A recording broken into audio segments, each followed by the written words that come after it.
Welcome to USA Global TV and Radio, where our mission is to provide education, entertainment, hope, and inspiration. USA Global TV and Radio connects you with experts and audiences all around the world every single day to help you succeed in business and to live a richer life. Visit us at usaglobaltv.com to learn about career and life-changing training and mentoring programs like the Listening Mentor. Subscribe to our newsletter to stay informed about our special programs and offers. Discover how you can become a guest on one of our shows or a host or producer of a USA Global TV and Radio show of your very own. That's USA Global TV and Radio, where the doctor is always in.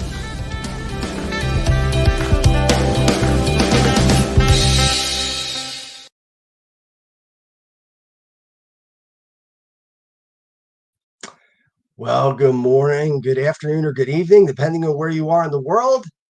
Welcome to USA Global TV and Radio, and this is You as a Whole, Your Body, Mind, and Soul. And I'm Justin MIRIGLIANI. It's good to be with you this week. Hope you're tuning in wherever you are, and if not, you can check us on the replay on YouTube. We'll be replaying. We've talked a lot in the first couple of shows about the body. Last week especially, we got into weightlifting, we got into nutrition a little bit, we got into things like that. We've talked about the mind, we've talked about forgiveness, we've talked about things like that. And I'm hoping people call in or not call in, but type in and get involved in this show, because this is one that really means a lot to me. I would not call myself a religious person. I would call myself a spiritual person. And there are going to be some people who won't even watch this show because of the topic, and they're going to roll their eyes and say, this is just, hocus pocus stuff, and it's crazy. And there are other people who are going to not be sure and kind of be on the fence. And I hope they join us to see what we're going to talk about. And then there are going to be people who truly believe, like I do, that there are miracles, there are signs from God, and there are signs from departed loved ones. And I'll just give you a few of mine that I've gone through in my life. So death has always been a bugaboo for me. So when I was a little kid, I was always scared of death. It was something that was just eerie about it. I was afraid that I would lose family members. I was afraid that I would die myself. I was afraid of people who died coming back as spirits. It was a really very death for me was very traumatic when it would happen, even if it was not somebody I knew, but if it was somebody popular or somebody famous or something like that, it would really shake me up as a kid. And I don't know, being sensitive, I've been very open about my battle with mental illness, with depression, anxiety, and OCD, and I'm sure that has something to do with that sensitivity. But I really was fairly lucky growing up. The first death that of anybody who I really idolized or really felt a connection with was a Flyers goaltender back in the 80s. His name was Pelle Lindbergh, and this is 1985. I had just become a Flyers fan, really. I was 10 years old, and he was in an accident in 1985, and he died. And that was the first time I remember feeling a loss from death, even though I didn't know him personally. Over the years, I've gotten to know a lot of his teammates, a lot of his friends, and through them, I feel like I've gotten to know him a little bit, or as much as possible. Being now almost 49 years old, he never even made it that far. He died at 26. But I remember that was one of the ones that was the first one. I remember it was the first time I ever heard the term brain dead. I never heard that before. And when you have, when you're 10 years old and you hear those things, it kind of freaks you out a little bit. But again, that wasn't in my family, and I was able to recover from that fairly quickly. Although, I still think about it from time to time. And I've written a screenplay about Pelle, and I'm working on a documentary about the Flyers from that time, and he's a big part of that as well. So certainly, it's a part of my life still, even to this day. And it was 1985. But the first death that I really can recall in my family was my mother's uncle, Uncle Frank. And he passed away 33 years ago. This past Saturday was October 26th. I remember dates like that. They really stick in my head. And um, we didn't find out until the next day that he had passed away. My grandparents, his brother, my grandfather drove up to Staten Island where he lived, or I think it was in Tom's River at the time, one of the places, and they left us a message to call. And unfortunately, uh, our Uncle Frank had been sick, and he had been sick for a long time. Well, not a tremendously long time. He got sick in around 1990, at the end of 1990, with a rare cancer, and then died October 26th of 91. So he was sick for less than a year before he died. And I, at 16 years old at the time, really wanted to be a man, like every 16-year-old kid does. I think that that's normal. I think that 16-year-olds want to show that they don't have emotions, don't have feelings that are sad, that they could take whatever is thrown at them. And I was like every other 16-year-old. I had just gotten into weightlifting, and I was proud of being tough and strong. And so I didn't let anybody see me cry. If I had to cry, I would go downstairs in the basement, or I'd go to my room and I would just cry there, and that was it. And all week I remember being, well, I remember the the funeral. I remember going to the funeral, and that was the first time I ever saw somebody in a casket, and yeah, that was a little strange. But I remember, saying goodbye. And the week after that, well, I should say that that was probably a Tuesday or a Wednesday. Uh, we went back to school for Wednesday or Thursday, Friday, whatever it was, and I remember being depressed and really feeling the loss, and just thinking about good times. I remember the last interaction that we had together. It was kind of strange. It was he and it was New Year's Day, and my grandmother and grandfather used to have everybody over from the extended family on New Year's Day. And Uncle Frank said, "Does anybody want apple pie? I want to go get a piece of apple pie." And I said, "Yeah, I'll take a piece." So I went over and I sat with him, and had no idea it was the last time that I ever talked to him. I didn't know that he was sick. I had no idea. And yeah, we just talked, and I don't remember what the conversation was about. But and when we left, I remember he was smoking a cigarette and uh, waving goodbye to us as we were pulling out of the driveway heading back home. And that was literally the last time I saw him.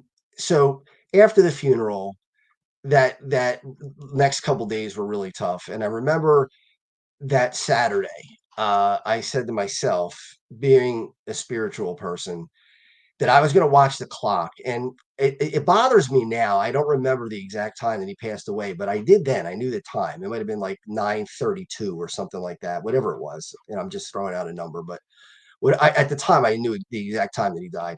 So it was a week later. He died on a Saturday. It was the next Saturday. And throughout the whole week, when he passed away, I said, "God and Uncle Frank, can you give me some sign that you're okay? Can you let me know that, some way, somehow?" I said, "Could you flicker the lights?" I don't know why I thought of that. I don't know why that was what came to mind, but I said, "Could you flicker the lights?" Nothing happened. Thursday, nothing. Friday, nothing. Saturday, all day, nothing. Nothing happened. It's like, well, maybe that's asking for too much. Maybe it's not real. Maybe it's just not. I don't know if what I believe is true or not. I have no idea. And then I'm looking at the clock. Like I said, I remember the exact time. And let's say it was 9:35. At 9:34, I was staring at the clock. And I saw the clock hit 9:34. And then there were about 30 seconds left. I counted up about 30 seconds. I was like, it's about to turn into 9:35. I'm going to say a prayer for Uncle Frank right now. At the exact time that he passed last week.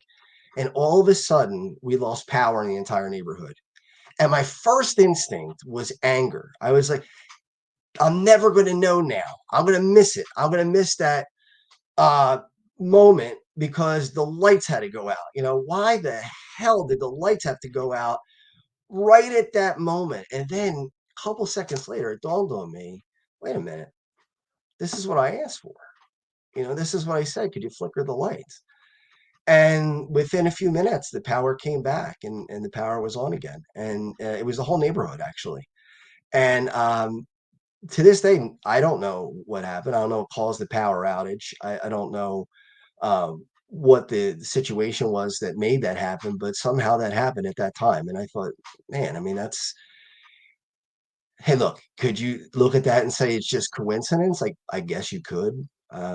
I can't look at that as coincidence. What are the odds at that exact moment, at the exact point in time? It just would be too one in a billion-ish to be a coincidence in my mind. So that was really the first one that I ever experienced. And we've been pretty lucky in our family that even the older people that we've had have lived long lives. Even the ones that have now passed, they've lived into at least their late 70s, if not into their 90s. Uncle Frank was the youngest to go. He died at 71. But my grandmother died in 2002, and this is about 11 years later. And now I'm 27 years old, so I'm not a kid anymore. I'm not 16. Now I'm pushing 30. And my grandmother passed away, and when she had dementia and really bad Alzheimer's, and she was always talking about going home. She was always saying, "I want to go home," and everybody would say, "Mom, you are home.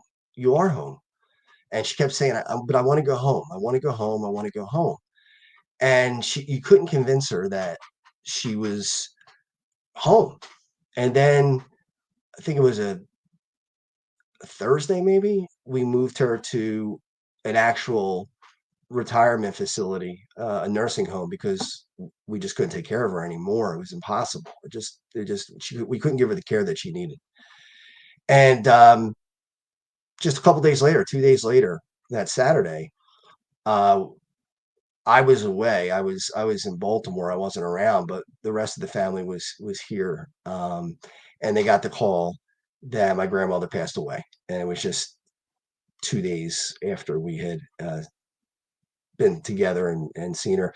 And I'll never forget the last thing that happened between she and I is when I was saying goodbye to her. I had no idea she was going to die in 2 days. I mean, I thought, she could live another 10 years like this. There was no reason to believe that she was dying.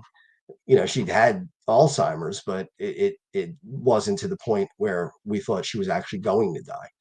And as I'm leaving the room, I remember she looked up at me and she seemed to have a lucid moment and she winked at me. And I smiled and I waved and blew her a kiss and walked back to the out to the car. So, I think that itself was a sign that I didn't know was a sign at the time. And then to add on to that, when she did pass away, she was alone. Unfortunately, none of the family was there at the time. They were coming to visit later. It was earlier in the morning, or actually early in the afternoon, and they were coming later in the afternoon. And she went into cardiac arrest, and as she was starting to die, she said, "Home." Those were her last words. So, looking back on it now, I think, and we all think in the family that the reason why she was saying home was because she wanted to go home to heaven, where heaven was. That was home. So I think that was, the significance of that. And then after her funeral, we got back from the funeral, and on the lawn was grass that had grown into the pattern of a heart, and it hadn't been there in the morning. Again, people could say coincidence. People could say you're making this up. People could say whatever they want, but it happened. We took pictures of it. Nobody could believe it. I mean, it really and I think that's part of the issue with these things is that they're hard to believe. But if you really stop and think about it, why are they hard to believe? Why are they hard to believe? If you believe that God is there and there is a heaven, and you believe that the people who die move on and just are in another place, then this shouldn't be shocking at all. These are things that should make you feel comfort and should make you feel good that, hey, they're there. Um, so that was another one where I felt a good feeling. I'm not trying to say it's not going to hurt. I mean, whenever you lose somebody, especially somebody very close to you, it's going to hurt no matter what, even if you get signs. I'm not saying that the signs take away the pain, that you still don't feel it, but they should comfort you in some ways. Um, Turning to my grandfather, my maternal grandfather.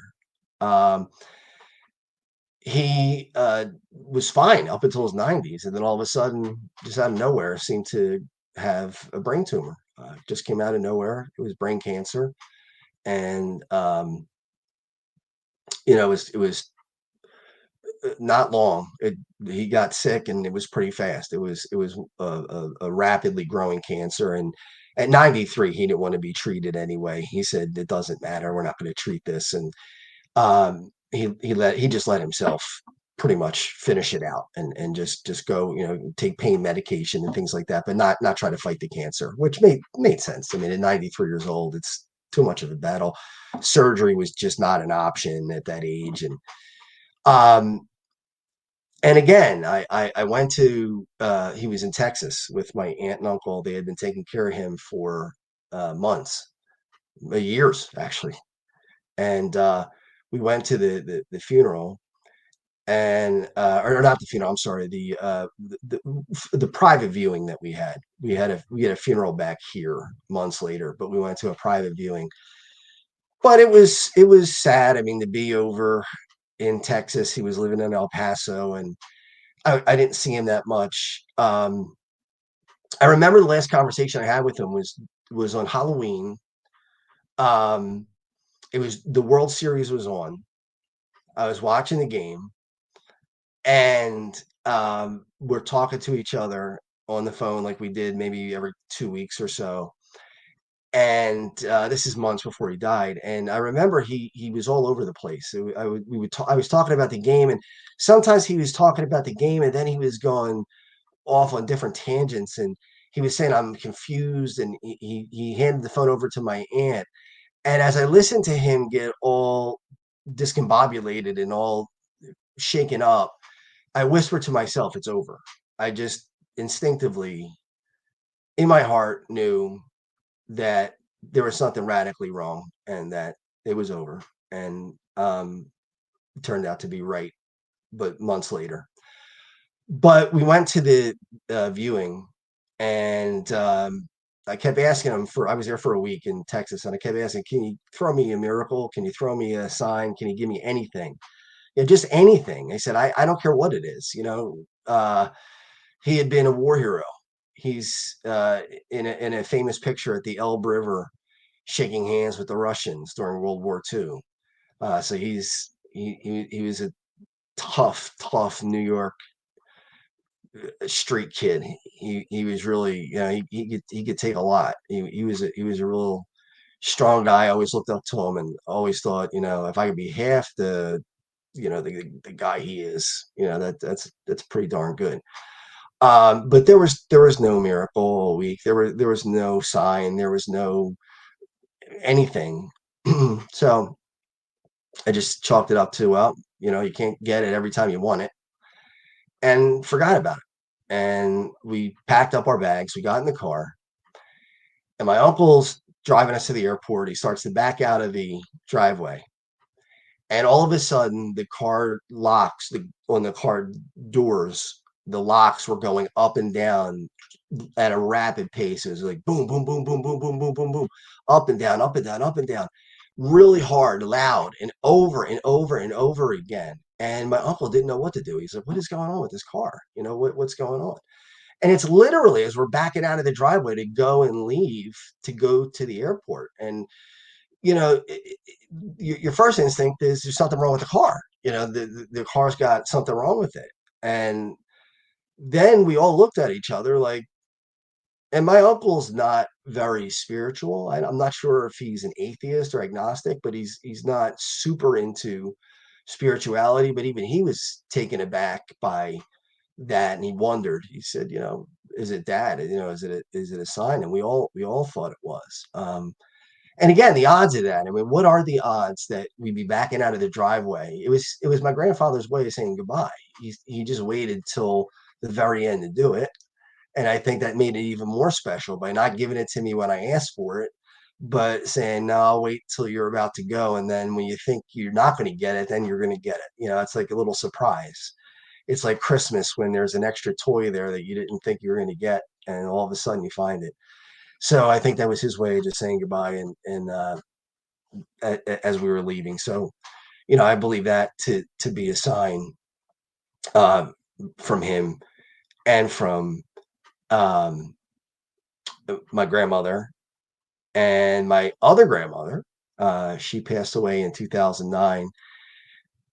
She had been sick. And again, it's so strange in my life how these things happen. I don't know how these things happen, but the night before she had a stroke, she had a major stroke. The night before she had the stroke was a Friday night. She had the stroke somewhere on Friday night, no, I'm sorry, she probably had the stroke on Saturday. So Friday night, it was around her birthday, and our daughter had just been born. Well, she was 1.5 or 2, little baby. And we took Alex, our daughter, over to see her, and we took my grandmother out to get pizza. And what are you going to get a lady who is 87 years old that's of any value that she could do anything with, right? So just spend time with her. So we took her to a pizza place, a really good pizza place in Philadelphia. And we got French fries, and she loved the French fries. And we got pizza, and we drove to get water ice, and she loved lemon. I remember that was her favorite flavor. And then we drove back to her house so she could play with the baby on the floor. She couldn't get on the floor, but she could let the baby play on the floor and reach down and play with the little toys and stuff. And I remember she was spilling her water ice. I said, "Dang, you're spilling your water ice." And she said, "Yeah." I said, "It's getting all melted." She goes, "Well, that's the best part." And we had a really, really good time. And it was neat to be able to be with her. Driving home with her to her house from the pizza place, she saw a couple, an older couple, walking down a main street in Philadelphia, Broad Street, and they were holding hands, walking. They must have been in their 80s, maybe even older. I mean, they were really, really old. And she turned to me and said, "I wonder if that would have been us." And us is my grandfather, who died at 37 years old. She lost her husband. His name was Vincenzo, but everybody called him. I never met him, but they called him Chenzi. And Chenzi died at 37 years old. She lost him, and when she saw this couple, she turned to me and said, "I wonder if that would have been us." And I don't know. I don't know why she said it. I don't know why at that particular time, but we had a good day. We had a good day and a good night. And then we went home. And then Sunday, we got a call that she wasn't answering the phone, and we couldn't get in touch with her, and nobody had seen her. So my father and I went to her house, and he had a key, and he walked in, and I yelled upstairs, "Nan, are you there?" And she said, "Yeah, I'm here." I was like, "Oh, thank God." I thought something terrible had happened. She was still conscious, but she had had a stroke. And when we got there, she was face down, and she had been laying there probably for hours, but probably in the teens, 15 hours, something like that. And she never really regained any. She had some faculties left afterwards, but she never walked again. She had slurred speech. She could only lay down. She couldn't really sit up. She really, I mean, she could eat, and she could hold a little bit of a conversation, but not much. But that was only for a few more months, and then she deteriorated. And finally, I was at home, and my father called me and said, "She's about to slip away. Can you come over to my aunt's house to you know be with her because we were spending a lot of time waiting for her to die. And I got there and he met me outside, my father, and he said, she passed. He didn't want me to come in the house and find out that way. So we walked to the house and we held her and talked to her and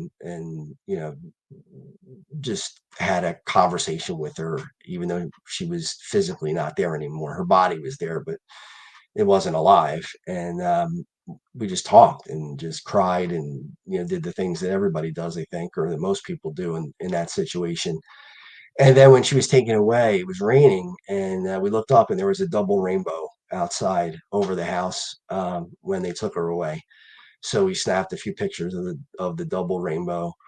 Do rainbows happen naturally in life, in weather? Yes, they do.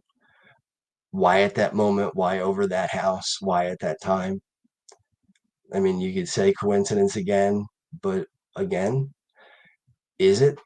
Or is it some kind of a sign that, you know, and maybe the sign is just that you saw it, not necessarily that God put it there or that my grandmother put it there, but the fact that we were able to see it, the fact that we noticed it, maybe that's what the sign is, that we notice these things and it makes us think about them. And that might be in itself the sign. I don't know. I mean, it's hard to, I don't think anybody's an expert on these things as much as some people try to make themselves out to be experts on these things. I don't think there is one. I think you try to figure out what you can figure out um, based on your experience and based on what you believe.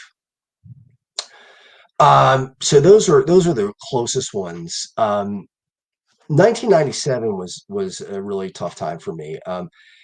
I had been very, very sheltered in high school. I really didn't. We moved right before high school. I moved from Philadelphia to Delaware County in 1989, and 2 days later, I was starting high school, and it was hard. It was difficult for me to fit in right away, and it took really a couple of years for me to fit in. I didn't go to any proms. I didn't. I went to one dance, I think, the entire time I was there, my senior year. I was really a late bloomer. Didn't date anyone. I mean, just kind of kept to myself. Played a lot of hockey. Um, Lifted weights like crazy. I was one of those kids. I wasn't at the mall. I wasn't at the movie theater. I wasn't at the pizza place. I was, just kind of inside and by myself. And I remember college came, and I was starting down that path in 1993. I started to have that same path, and I one day said to myself, "There's no way this is going to happen twice." I said, "I already blew high school. I'm not blowing college." So in college, I really came out of my shell and I tried to be as friendly and as popular and as um, uh, outgoing as I possibly could, and it couldn't have gone any better. I mean, for the first time in my life, I had tons and tons of friends, parties at my house with 50, 60 kids. I mean, you couldn't even do it today.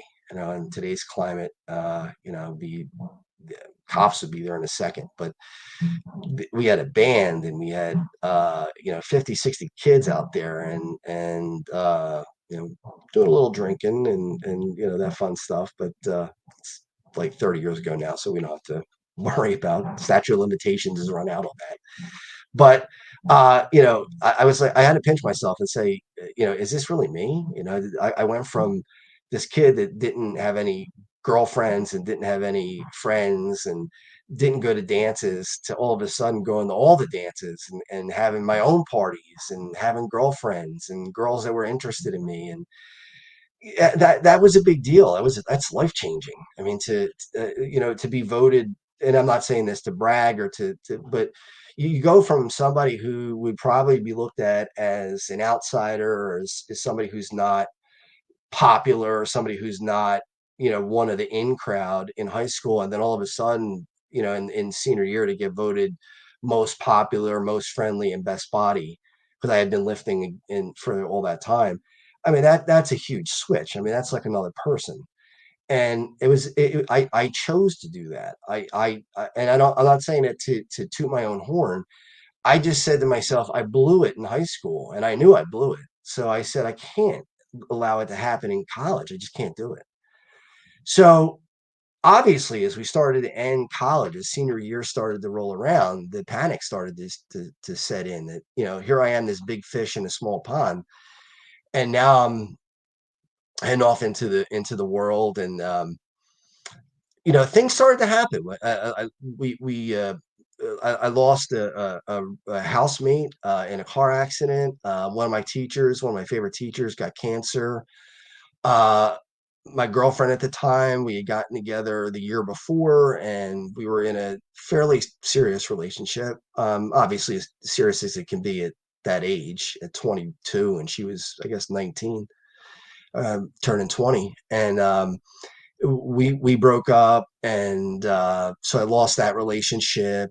Um, One of my professors' father had passed away.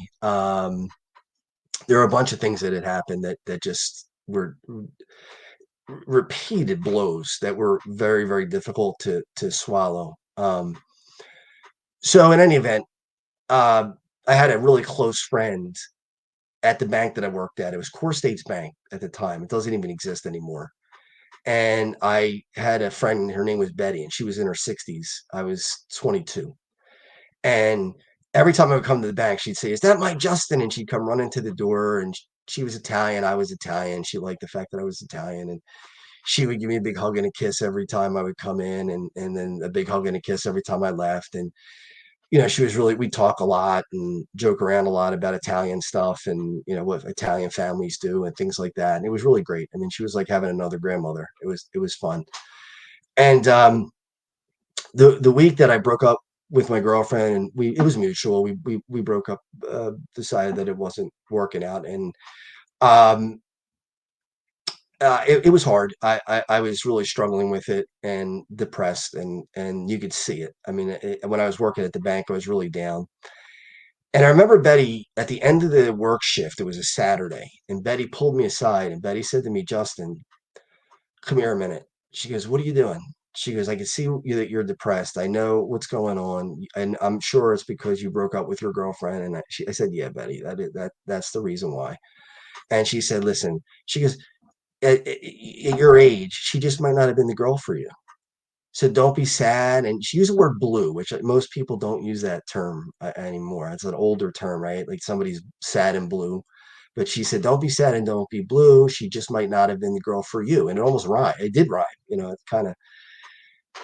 And I said, "Yeah." I said, "I don't know." I said, "Thanks." I said, I appreciate you, checking in on me." And I had friends who had bought tickets to a Flyers game that day in Washington. I had never gone to a Flyers game away. And I turned him down. I said, "Nah." I said, "I'm not going to go. I'm just going to stay home and wallow." And my father, got on me and he said, "No, you're going to the game." He said, "Get dressed, go to the game." He said, "You're crazy." He said, "You gotta do it." And I told him what Betty said. I said, "Dad," I said, "this is what Betty said to me."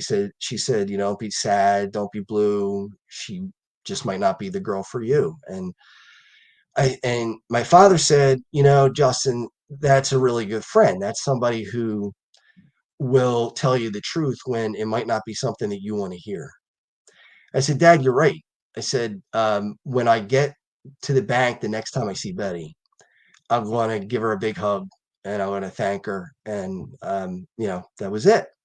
So I went to the game. I remember I was miserable. The trip to Washington was, I tried to have fun, but I couldn't. And I tried to enjoy the game as best I could. It was the night before Easter, I remember. And later on the next week, there was a message on my parents' answering machine, and they were calling for me. It was the bank, and they said, "Can Justin call us back?" And I was at a co-op that I absolutely hated. I wanted to be at school. I wanted to be with my friends. I didn't want to be at this co-op. I hated it, and it was just not a fun experience at all.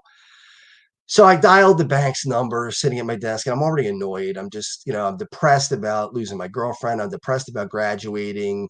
There are other deaths that have happened over the last couple months. My teacher got cancer. I mean, all these things that are bringing me down. And I just First time in my life that I ever really considered suicide. That was it. That was the first time I really thought to myself, you know what? It may not be worth it. Stupid thing to think, but that was the first time.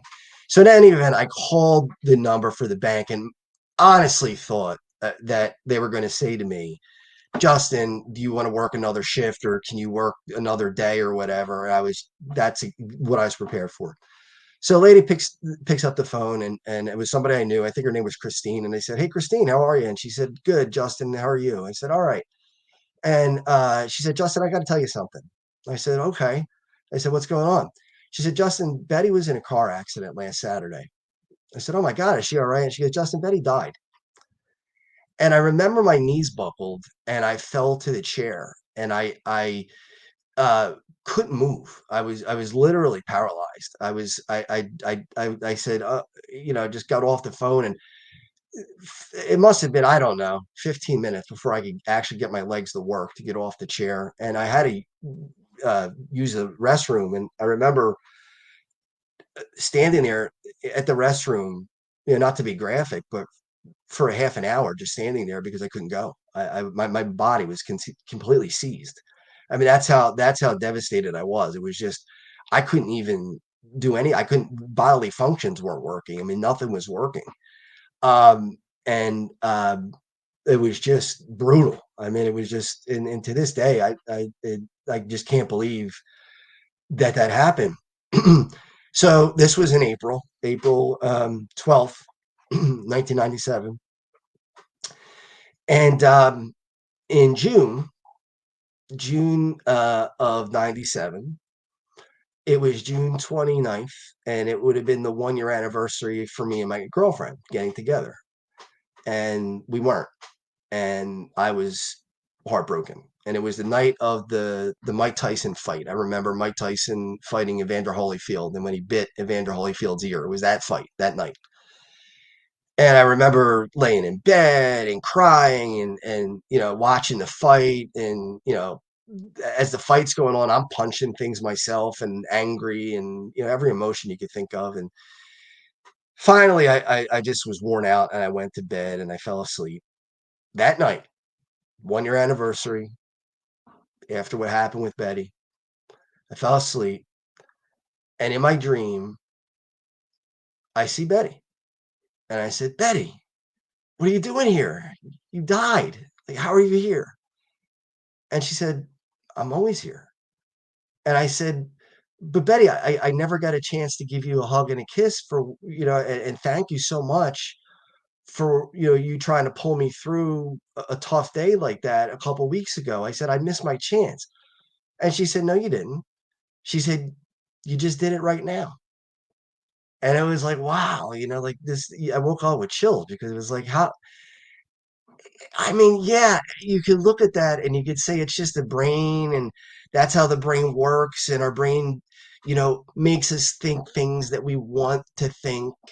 And that's it. But I can't believe that. I don't. I really believe that Betty came in the dream and said, "You didn't miss your chance. You got to thank me. You're thanking me right now. And it's okay. And you're going to be okay." And she said in the dream at the end, after she said, before she walked away, she said, and we were in the bank actually in the dream, and she said, "Remember what I told you? Don't be sad and don't be blue. She just might not have been the girl for you." And then she left, and I woke up. And yeah, I've told her family that. I looked them up years later, about 2 decades later, 20 years later, and I had to tell them because I remember it all the time, and every anniversary of her death, I remember her, and I remember what she said. So my dad saying, "Hey, you really got a good friend there," and me saying, "Yeah, I think I got to thank her the next time I see her," and then she dies within 2 weeks. I mean, how did that happen?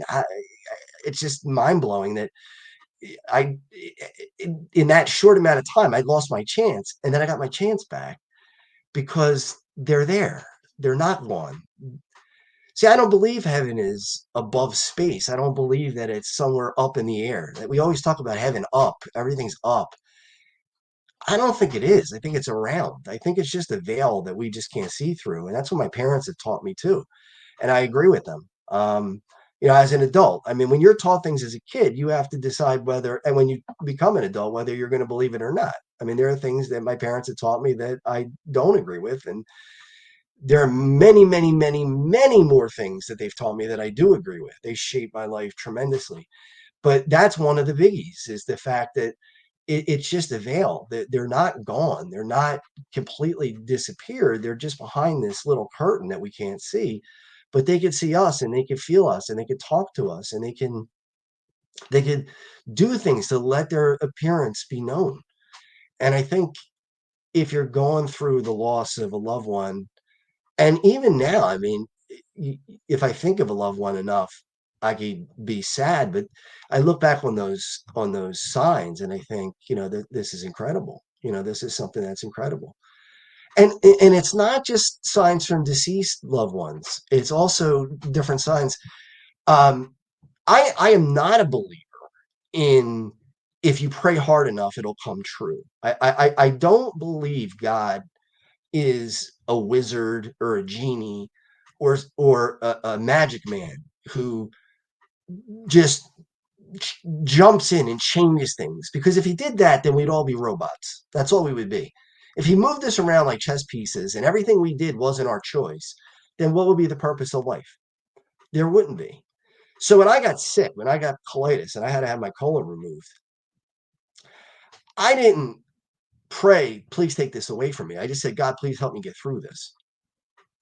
And we went up to see the surgeon in Inglewood Hospital. I researched this guy for years. His name was Michael Harris, Dr. Michael Harris, preeminent colorectal surgeon in the world, studied under Dr. Crone. Got an appointment with him when they heard that I had high-grade dysplasia, which was theoretically cancerous, becoming cancer, very highly cancerous, or very highly precancerous. And I had to make a decision. Did I want to go all the way out to Englewood, New Jersey, and have that surgery with this preeminent surgeon who spent 2 hours with us to talk to us about it? Or did I want to have surgery close to home because it'd be easier for my family? It'd be easier, for me to get around. People wouldn't have to travel so much. The distance was crazy because Inglewood's close to New York. And driving home, two things happened. One, I'm talking to my wife, and I said, uh, I don't know what to do here. I said, I love this guy. I said, this guy, he said, call me Mickey. I mean, here's a guy, preeminent surgeon in the world. Call me Mickey instead of Dr. Harris. And I'm like, oh my God, this is what a person he is, just to be like that. And I'm like, I don't know what to do. And I like slammed my hands down, and I turned to the side, I looked out the side, and the truck next to me said Harris. The trucking company was Harris. 10 minutes later, we get a call from my in-laws, and they say, our daughter, our youngest daughter, Rebecca, fell and banged her head, and she's got to go to the pediatrician. They don't know if she needs stitches or not. She hit her head on a table. And we said, all right, great. Not great, but all right, yeah, take her to the pediatrician. Whatever they need to do, you have our consent. They could do whatever they want. And we said, what doctor is she going to see? And they said, Dr. Harris. Now, what were the odds in that span of 10 minutes after visiting with Dr. Harris, the preeminent colorectal surgeon, to see the truck that had Harris on it? And for my daughter, I'm not glad she got hurt, but for her to get hurt and be taken care of by a Dr. Harris, again, I mean, what are the odds of this? I mean, so right then and there, the decision was made. I said, it's over. There's no decision. I said, the decision is made. It was made for me. I see we have a comment, so I'd like to take that, please. Rachel says, I believe 1 year after my mom died, she came to me in a dream on December 26th through the 27th. She said, I just wanted to say Merry Christmas. And when she hugged me, I felt it when I woke up. Rachel has been a great friend of mine for a very long period of time. I've known Rachel since we were really kids. We were like in our teens, and she's a wonderful person. And Rachel, I want to thank you for writing in and sharing that with us. I believe that. I believe it was your mom. I really do. And I'm glad you had that experience. I'm glad that happened to you, because when it does, it's a special thing. It's something that's beyond belief. So for some people, but I believe, I really do. Um, but these are things that a lot of people look at. The one big one that never didn't happen to me. It's not my story, but some of you might remember Emmett Kelly, the famous sad clown. And Emmett Kelly never, ever, ever, ever had a picture taken of him out of character. So Emmett Kelly always had the sad face. Every picture you see of Emmett Kelly has a sad face, except for one picture. He was at an airport and he got a call from his wife that his daughter was born and he was a father. And he smiled a huge smile. And there was a photographer there. And the photographer said, "Oh my God, I got to get this picture of Emmett Kelly. It'll be the only picture of Emmett Kelly smiling." And he took the picture. It became a famous picture. People, you can look it up. You just look it up on the internet anytime you want. It's a famous picture. I don't even know. It might have won the Pulitzer Prize. It was that big of a deal. That how could Emmett Kelly get caught out of character? And the photographer had no reason why he was smiling. He just saw him smiling. He didn't know what the reason was, but the reason was that he became a dad. So Emmett Kelly's daughter was on a flight to go to his funeral, to see his body and then to go to his funeral. And she had a newspaper with her and she's reading an article about her father. And there's the picture of Emmett Kelly smiling. And it said, this is the only photo that they've ever found of Emmett Kelly smiling. And they said, for reasons unknown. And she began to cry because she knew the reason. She knew the reason was because it was over her, because she was born. And because she was born, he was smiling. And now he was gone and she was having to say goodbye. So she's crying. The man next to her in the seat next to her said, "What's wrong? Can I help you?" And she said, "Well, I'm upset. My father died." And he said, "Oh, I'm sorry to hear that."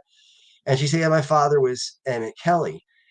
And chills went through this guy and he almost passed out. And he said, "You're not going to believe this. I'm the photographer who took the picture of your father smiling at that payphone." What are the chances of that? I mean, are there any odds of that? I mean, is there any way to measure the odds that that would happen?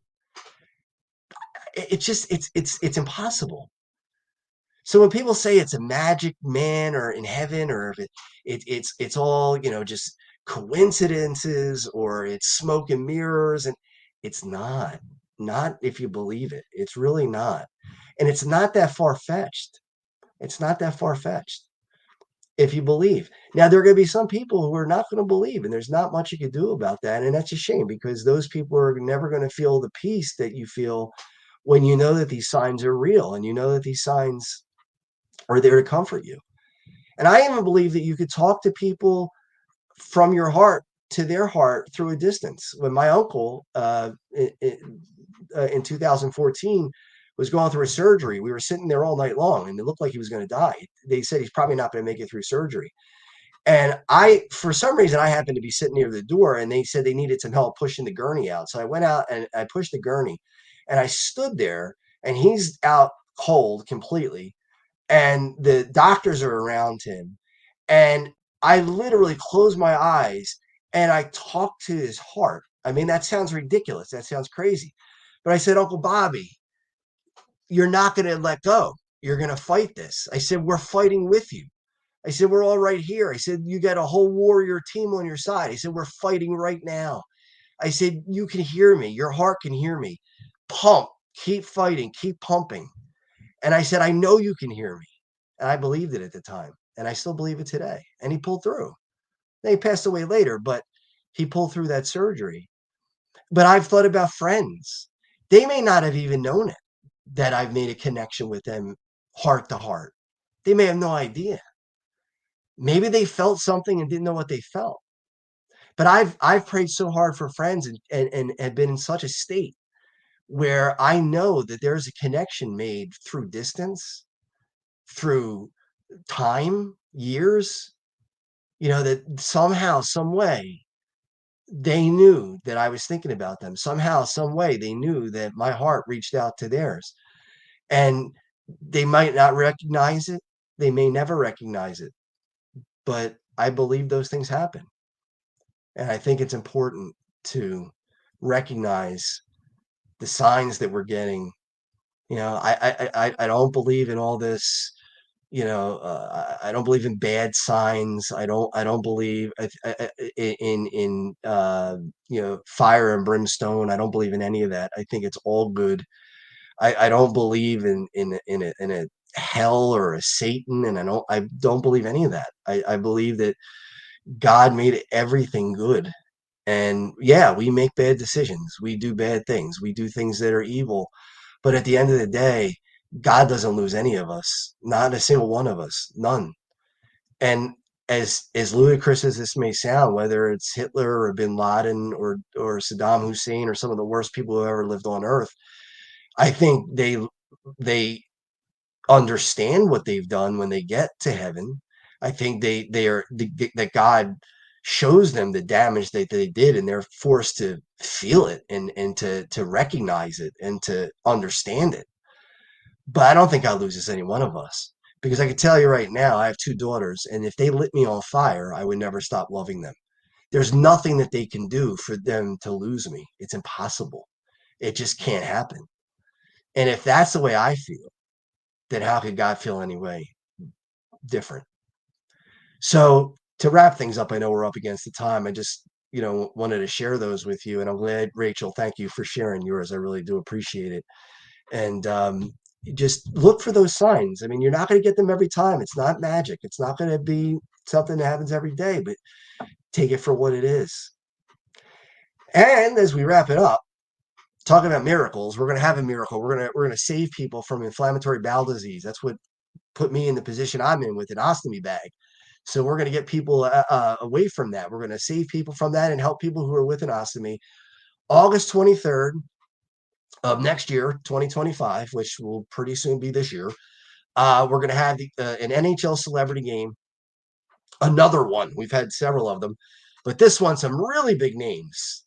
Mark Recchi, Brian Propp, Chris Terrian, Doug Crossman, possibly Kevin Dineen, some big names in the NHL. Maybe Rod Brindamore, former Flyer and coach of the Hurricanes, might join us. Rolf Benershka is going to be there. He started a group for people with ostomy called Embracing Ostomy Life.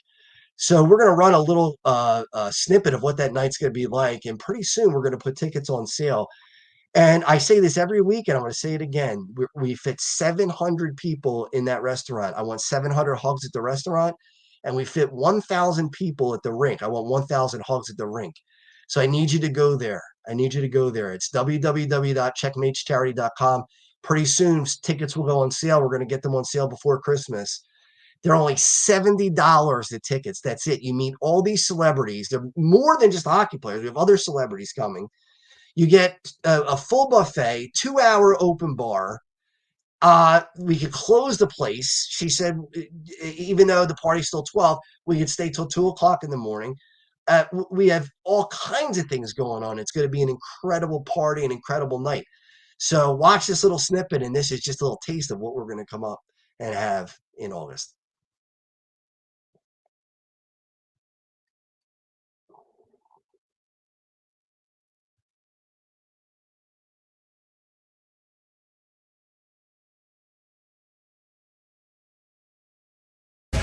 I just want to tell you how thankful I am that you came out tonight and helped us out on a very special evening. Crohn's and colitis are terrible diseases, and they affect a lot of people, not only in the Delaware Valley, but all over the world. And hopefully we can find a cure someday.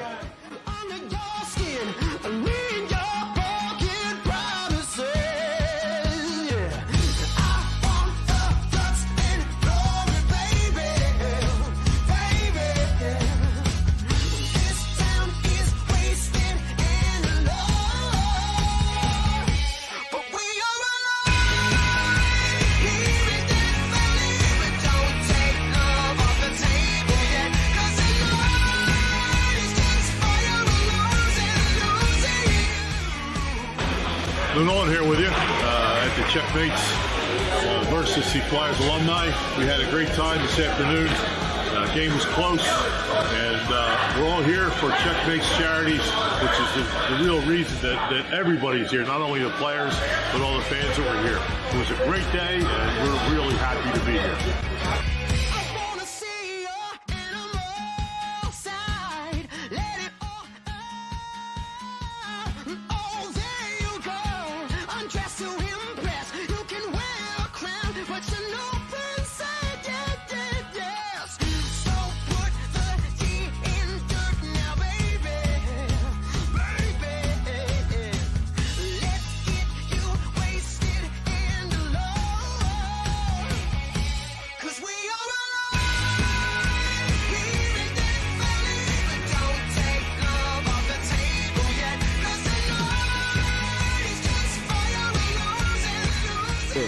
It was fun to be out here at Northeast Skate Zone because the Checos were a pretty good team, and so we had a lot of fun with the charity. And it was good because they took it easy on us old guys. So we had a good time. So anytime you can do something for charity, and I know a couple guys on the other team, and just be on the rink, we all go have fun. Good times go. I'm either gone in an instant or here to the bitter end. I never know what I got.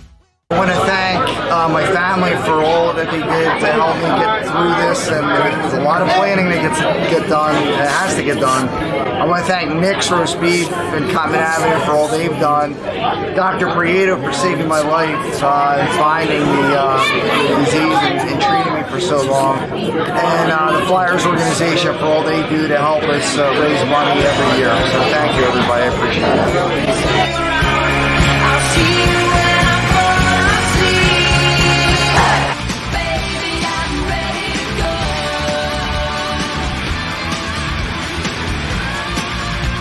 Baby, I'm ready to go.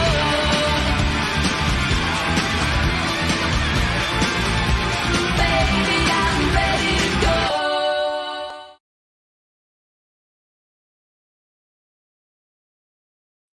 Now, if that doesn't get you pumped, what will? And you be coming out for a good cause. All those great hockey players and celebrities. Lauren Hart's going to be there. Lou Nolan, Rolf Benershka. Just an amazing night. So please come out for that. And I think we have another comment, actually. So I want to go ahead and take that. What about God sending us back to earth to repent? I mean, I don't believe that happens. I don't think we come back to earth. That doesn't mean that I'm right. I think the way I see it, Rachel, is that we're all in heaven, but you don't just get a free pass if you've been a horrible person. And I mean, I'm talking about really a horrible person. We all make mistakes. We're all sinners, right? We all do things that we shouldn't do. But the way I see it is when we get to heaven and we're before God and Jesus is standing next to us, what's going to happen is we're going to be saying, but I did this and I did that. And Jesus is going to say, but yeah, but what about when you did this good thing? What about when you did this good thing? What about when you did this? What about when you helped this person? So I think he's going to really be there to kind of say, yeah, all right, you made mistakes. But what's more important is the good stuff that you did, the stuff that you did to make people's lives better, the stuff that you did to be good. So is it possible that God could bring us back to earth to repent? Sure. I mean, it's possible. But I really believe that even somebody as bad as bin Laden, and it's hard for me to say that because as a human being, if I could choke bin Laden myself, I would. I'd be honest with you. I mean, after what I saw on 9/11, if he was alive and was standing in front of me with my own bare hands, I would want to go after him. It's hard for me I can't forgive him. But I'm not God. I don't have that ability to forgive. I don't have that divine forgiveness. So I don't think that bin Laden just goes right through the gates of heaven and he's there and that's it. Congratulations, you made it. I think he's got to figure out, he's got to feel what it felt like. He's got to understand what he did. He's got to apologize to all the people he hurt, thousands and thousands and thousands of people, 3,000 who died, the families who lost loved ones. He's got to be repenting for a long, long time, but I don't think God loses him. I think eventually even his horrible human heart would be softened to the point where he'll go to heaven. But your question about could we come back to earth? I don't know. I really, like I said, I don't think we have any experts in these areas. I think we just have what we believe, and that's it. And some of us will be right, some of us will have. I'll tell you this: we all have some of it right, and we all have some of it wrong. Is that fair? I think we all have parts of the story right. I just don't think we have all of the story right, and I don't think anybody can. We don't know exactly everything, and we'll find out one day. But with all the signs that I've been through and all the signs that I've seen and all those, not just dreams, but moments that have happened, you can't tell me that this is all coincidence. Because if it was coincidence, the odds of these things, you wouldn't even be able to put odds together. They would be so astronomical that it would be like, think about this. There have been on Earth 117 billion people that have walked the face of the earth. 117 billion have walked the face of the earth. You're the one of 117 billion. You yourself are a miracle. You're the only one who is you out of 117 billion. You're a miracle. What are the odds? 1 in 117 billion. You are the 1 in 117 billion. So I want to thank you for allowing me to share this with you in this show. There's my website for my business. I do computer training. I train people on the Microsoft applications. I also train people on soft skills like time management, conflict management. I do one-on-one training, individuals. I do corporate training, obviously, lunch and learns. I do mostly remotely now. In this day and age, we can do it remotely almost with any company. And I'm looking for partners for the charity. And part of the packages that I'm giving away are going to be free classes. Now, I charge $2,000 a day for a class. And I'm going to give away 2 classes to people who partner with us to have for their partnership. They're going to get tickets. They're going to get 2 classes. That's $4,000 right there. They're going to get their logo on the jersey. They're going to have all kinds of perks. They'll be thanked on the show weekly. I mean, just tons and tons of things I have for you. What we want to do is give a return on investment of 4 to 10 times what you, let's not call it donate, partner with. So we have packages that are already pre-built, and we can customize packages as well. So any companies out there that are interested in something like that, where you can get a lot of exposure, you can get to meet a lot of celebrities, you can have free classes that would cost you thousands of dollars, and tickets to the event, it's a no-brainer. You got to join us. So hopefully we'll have some people come in and be a part of it. So thanks. I want to thank Dr. Jacalyn for producing the show tonight. I want to thank Rachel for calling in or typing in. I really appreciate that, Rachel. And I hope more people do that as the weeks go on. And just want to thank you for your time. And we'll have another show next week. And until then, have a great rest of your week. And I'll see you next Monday. We face daily cyber risks, spending over 7 hours of screen time, including 4.5 hours on mobile phones. This convenience comes with significant dangers, with cybercrime costs predicted to exceed $10.5 trillion by 2025. In 2023 alone, seniors lost over $3.4 billion to cybercrime. Our goal is to make social engineering concepts of cybersecurity easier to understand. We work with business teams, senior living facilities, investment companies, and educational institutions, both individually and in groups. We offer real-life examples to help you recognize and prevent attacks, with sessions available both in person, in selected regions, and remotely. Schedule your training session, or to learn more, contact us today. Call us at 847-845-9360. Email us at info@cybersecurityeasy.com. Protect your team and family with cybersecurityeasy.com. My name is Dr. Felix Kravitz, and I am the founder of cybersecurityeasy.com, LLC. We live in a world full of vulnerabilities and cyber risks. We spend almost 4.5 hours a day on our mobile phones. It's over 7 hours of screen time daily when including computer use. We often forget that this convenience comes with risks. Published data predicts that the cost of cybercrime will exceed $10.5 trillion in 2025. These numbers encompass not only businesses, but also each one of us, including our children and our parents. In 2023, the FBI reported over $3.4 billion lost by seniors aged 60 and older. Cybersecurityeasy.com LLC's initiative is to massively support the community by providing cyber safety coaching and improving social engineering awareness. Our goal is to make social engineering concepts of cybersecurity easier to understand. We work with business teams, seniors, and educational institutions, both individually and in groups. We cover various topics from phone phishing attacks to AI-generated voice cloning, robocalls, password protection, and more using life examples. Talk to us today. Call us at 847-845-9360 or email us at info@cybersecurityeasy.com.